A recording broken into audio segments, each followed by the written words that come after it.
Rocket yaa Tunnel inni kun lamaan appilikeeshinoota haarawaa firii daataa kan hojjetan yookaan majjaana neetii bilaashiin kan hojjetan. Keessumaa inni kun biyyoota garaagaraa itti hojjeta.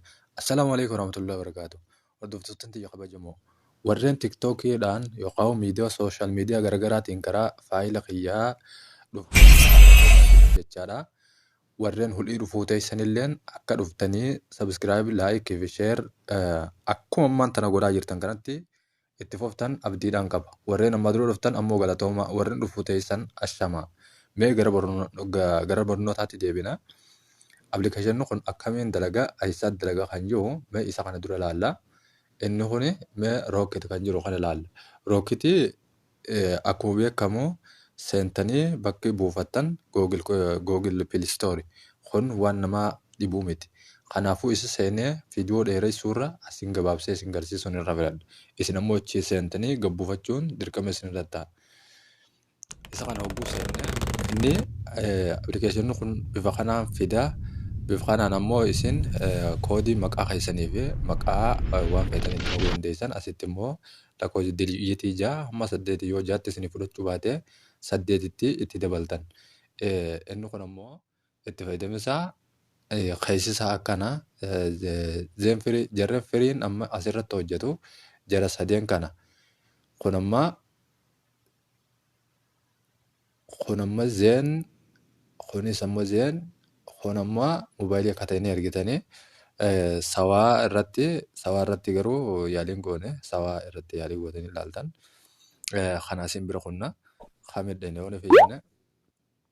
Kana yaa Tunnel kayyuu kana yaa Tunneliin inninis bifa kana qaba. Keessoon isaa akkana yeroo dura isiniif dhufu inninis maqaa isin gaafata yookaan paaspoortii isin gaafata. Kan ammoo woomata akka ilaaltanii lakkoofsa itti naqataatus lakkoofsi bira taatus itti naquu ni dandeessan.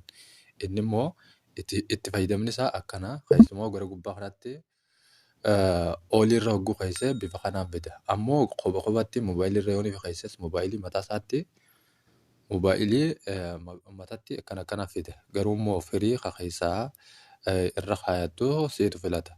Amma firiin isaa neewusiin isa kana isarra kaadheeti.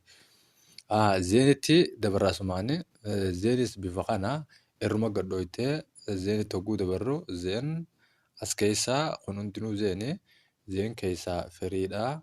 Kanneen firii ilaaltee irra kaayachuudhaaf waan si rakkisu tokkollee hin qabu. Hamma jalaatti zeen firii keessumaa sadeen kana.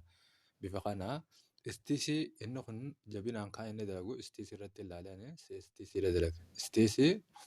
Istiisiin isa kana istiisii akka kana istiisii fi jawwii bakka takkatti fida. Istiisii firii irratti hogguu irra keessee istiisii irratti nillee dhadhaabbatu. Garuu biyyoota dabalataa inni kun waan gaafii hordoftoonni kiyya yeroo dheeraaf na gaggaafachaa turan anilleen qishnaatti godhaa ture tokko. Amma inni kun biyyoota hamma kanarratti hojjeta. Inni kun hundinuu biyyoota Arabaati. Qaxarummaan keessumaa kanneen kana fakkaatan. Isaan kun garuu itti laqee ilaaluun naaf waan hin mijanneef isaanii itti naqatee ilaalaa. Amma fakkeenyaaf qaxarra yoo ni fidootte bifa kanaanii bakkuma takka irratti hojjeta. Ammoo ummaan akkamitti hojjeta? Ummaanis shari'aa isaaniitti isaaniif beeka waan ta'eef kanarratti hojjeta. Kana kunis ammoo bifa kanaan akkuma Suudii Arabiyaatti kun bal'inaan qaba.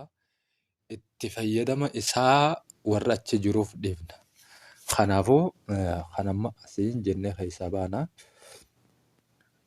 Akkamiin irra dhawattanii asii booda ergaa dhuftanii maqaa itti guutamee yookaan paaspoortiin itti guutame booda asirratti gad dhuftanii koonnakti gootanii koonnakti hogguu gootan hojii isaa itti fufa ni hojjeta jechuudha. Kanaafuu hordoftoota kiyyaa isa kana lamaan irraa fayyadama. Garuu har'a yaadni keessan hin jiru.